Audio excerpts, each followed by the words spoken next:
దక్షిణ భారత రాజకీయాల్లో కీలకమైన రాష్ట్రంగా గుర్తింపు పొందిన కేరళ మరోసారి జాతీయ రాజకీయాల్లో చర్చకు వస్తోంది. చాలా కాలంగా ఈ రాష్ట్రంలో రెండు ప్రధాన రాజకీయ కూటములు, వామపక్ష కూటమి మరియు కాంగ్రెస్ నేతృత్వంలోని యునైటెడ్ డెమోక్రటిక్ ఫ్రంట్ ఆధిపత్యం కొనసాగిస్తున్నాయి. కానీ గత కొన్నేళ్లుగా కొత్త రాజకీయ మార్పుల సంకేతాలు కనిపిస్తున్నాయి.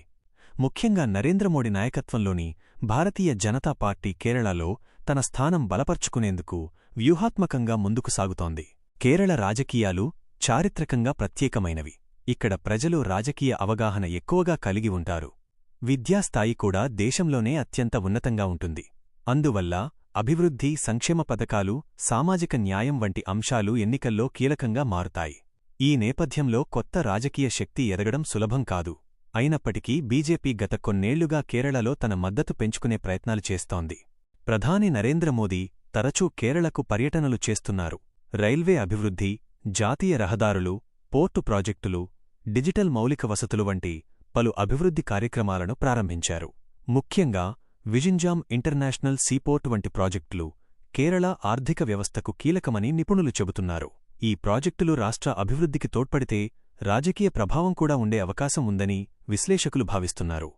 ఇటీవల కేంద్ర ప్రభుత్వం చేపడుతున్న పలు సంక్షేమ పథకాలు కూడా కేరళలో చర్చకు వస్తున్నాయి. గృహ నిర్మాణ పథకాలు, ఆరోగ్య భద్రతా పథకాలు, మౌలిక సదుపాయాల అభివృద్ధి ఇవన్నీ కేంద్రం ద్వారా అమలవుతున్నాయి. వీటి ద్వారా ప్రజల్లో కేంద్ర ప్రభుత్వంపై అభిప్రాయాలు మారవచ్చని కొందరు రాజకీయ పరిశీలకులు అంటున్నారు. అయితే కేరళలో వామపక్ష రాజకీయాలు చాలా బలంగా ఉన్నాయి.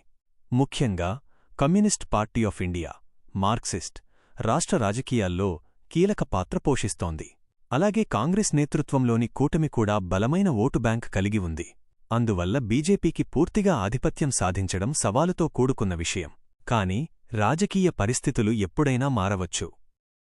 యువతలో పెరుగుతున్న కొత్త రాజకీయ ఆలోచనలు, అభివృద్ధి అంశాలు, జాతీయ రాజకీయ ప్రభావం ఇవన్నీ భవిష్యత్తులో ఎన్నికల ఫలితాలపై ప్రభావం చూపవచ్చు.